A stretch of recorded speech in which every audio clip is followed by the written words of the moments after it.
understandable sphere in which the center is everywhere and the circumference nowhere. Alain de Lille, circa 1100 AD. Chapter 1. Bergen, Norway, September 1528. The mendicant monk had heard few good things about Bergen, and even fewer about Norway, the land where he was born, about which he had forgotten so much.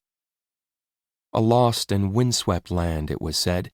The towns were far apart, but Bergen at least was a town of some size, and if the beard cutter had settled here, it certainly meant that he had found what he sought among the young men of the town.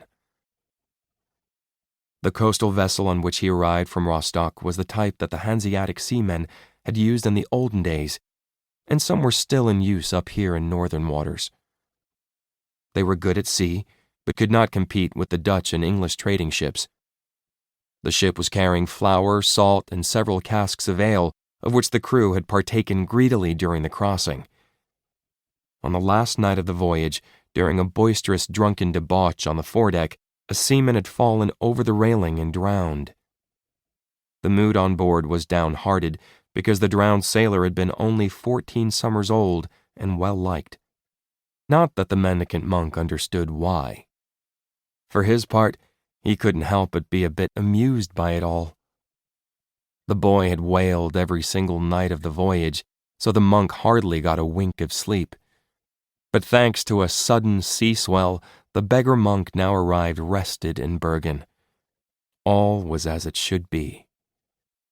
A sailor's life was short and dissolute. Few would truly miss the drunken little lapdog. They glided into the harbor called Vågen, and the crew was busy taking down the sails and finding a spot to drop anchor. It was autumn, but winter had come down from the top of the fjells above the town. He could count 7 mountains, all capped by a thin white crest. Down in the harbor, a light rain was falling. Each drop described unbroken rings on the dark surface of the water. The monk's gaze swept over the town. It contained no more than 10,000 souls. Apart from Bergenhus, the fortress overlooking the harbor entrance, a few churches and scattered merchants' houses, Bergen was constructed exclusively of timber. He had never seen so many wooden buildings so close together. Even the town wall looked like it was made of bare logs. In the last stretch before the boat dropped anchor, he amused himself by imagining how well a town like this would burn. Arriving at the wharf, he settled up with the first mate for the journey and hung his leather purse from the belt that held his cowl in place. He was a mendicant monk in possession of a heavy money purse. For an itinerant man like himself, it was occasionally necessary to stretch Brother Francis's commandments a bit. It saved him from unnecessary delays and detours.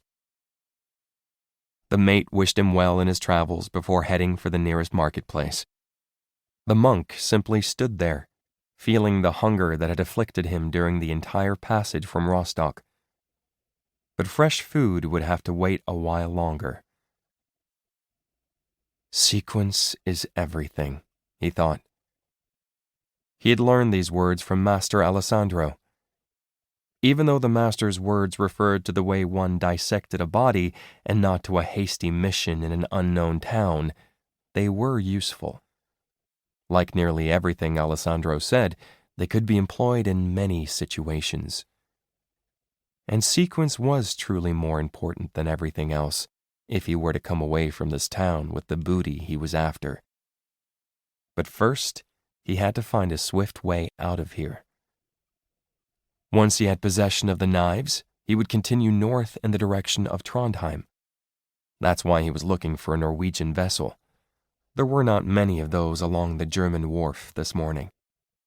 A woman pushing a handcart past the docked boats, trying to sell home-baked goods to the sailors, told him that many of the Norwegian boats tied up along the strand side of the harbor.